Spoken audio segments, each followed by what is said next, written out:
elegant and easy scales is a long-term endeavor for any pianist, and no one's technique is complete without a mastery of this skill. In this video, we'll discuss basic principles of scale technique with the aim of developing more speed, ease, and an even tone. While the physical approach that we use can depend on the volume, speed, and articulation that we're after, there are several key components that are consistent through the technique of any well-played scale. The most essential element of good scale technique is the continuous, smooth motion of the arm. The primary motion here is a horizontal motion in the direction of the scale.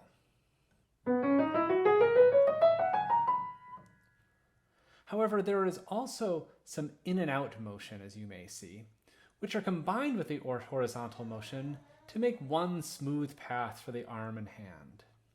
Notice that these motions are circular, like loops, rather than straight in and out.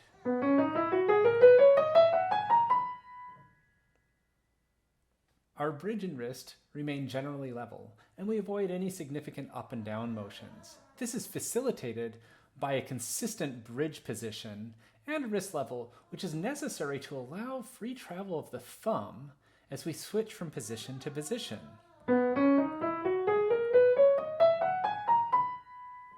It's important to note too that there's very little twisting of the wrist, which affects the angle of the finger in relation to the keys. In general, we'll want to stay on a consistent angle from the keys and not to have too much variance in this angle.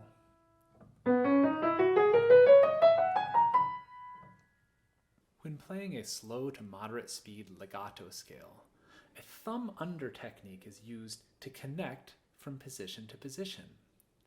As we discussed, maintaining a level bridge and wrist is essential to allowing this to happen. The thumb and wrist remain flexible, and we allow ourselves a full range of motion in bringing the thumb under. Notice that the thumb under motion begins a note or two ahead of time and not at the last instant.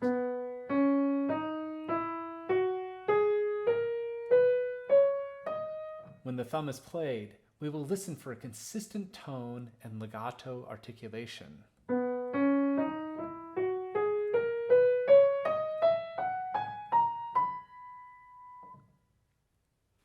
There are two common pitfalls that students encounter in using the thumb in scales. The first is the unnecessary lifting and dropping of the wrist to prepare and execute the thumb's key. Here, it can be helpful to think of keeping the outside of the hand open and not tipped to the side like this. This allows for plenty of room for the thumb to pass under as needed, and it eliminates the need to lift the wrist up in order to play the thumb, the way we would be if I was playing like this. My bridge is down, and now there's no room for the thumb, so I have to do this to play the thumb, and then I drop down to the thumb, and it's going to make for a bumpy sound and a cumbersome motion. So by keeping the outside of the hand open, it's easier to have access to the underside of the hand for the thumb to move. It's also useful to think about the thumb staying close to the fingers, rather than the thumb being too far back, thus creating a collapsed bridge. The second common mistake that students make is excessively adjusting the angle of the wrist when switching positions.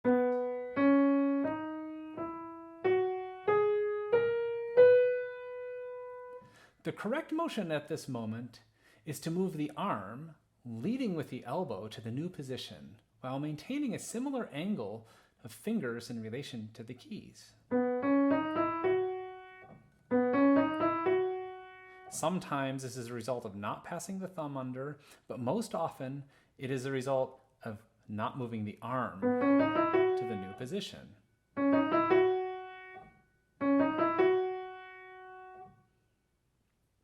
As we discussed earlier, the continuous flowing motion of the arm is the cornerstone of good scales.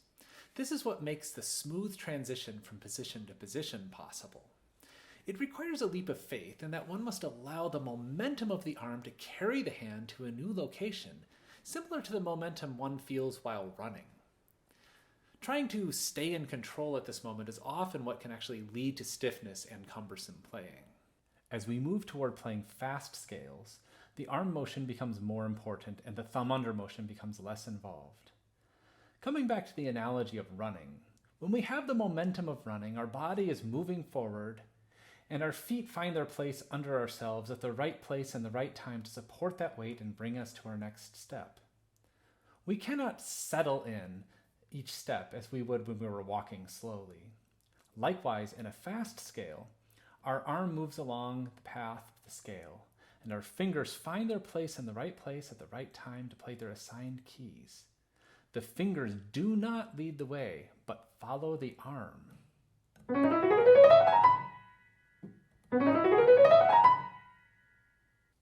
When we are playing scales that are moving inward, that is the right hand going down or the left hand going up, we follow some similar principles. First, the arm is still leading the way. That does not change. And we continue focusing on our horizontal motion with some integrated in and out motions as needed.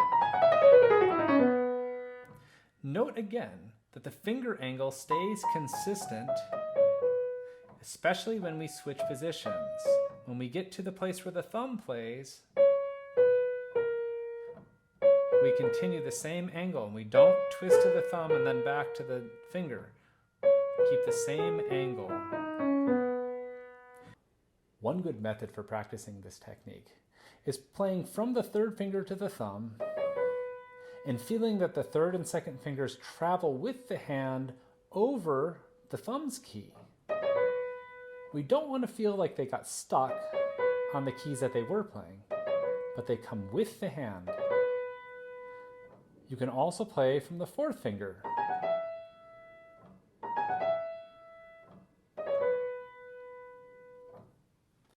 Another method of practicing this technique is to sit perpendicular to the keyboard and set the hand perpendicular to the keys and play a scale with 2 and 3 walking along, so to speak.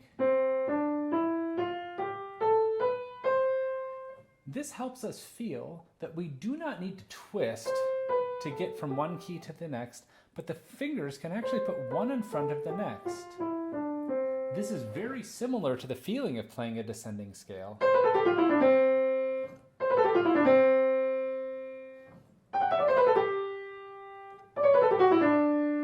Where one finger goes in front of the next, and we can see that in fact the fingers are somewhat diagonal over the keys.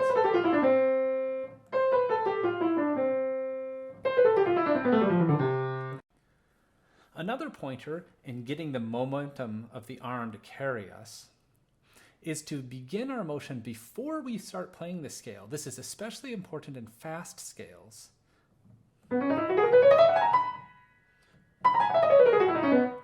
In both of those scales, you could see that the motion began slightly before beginning the scale. If you found this video to be helpful, I hope that you'll consider liking and subscribing to the channel. Please comment below with any questions you might have, and if there are any tutorials you'd like to see added to this channel. Thank you for watching.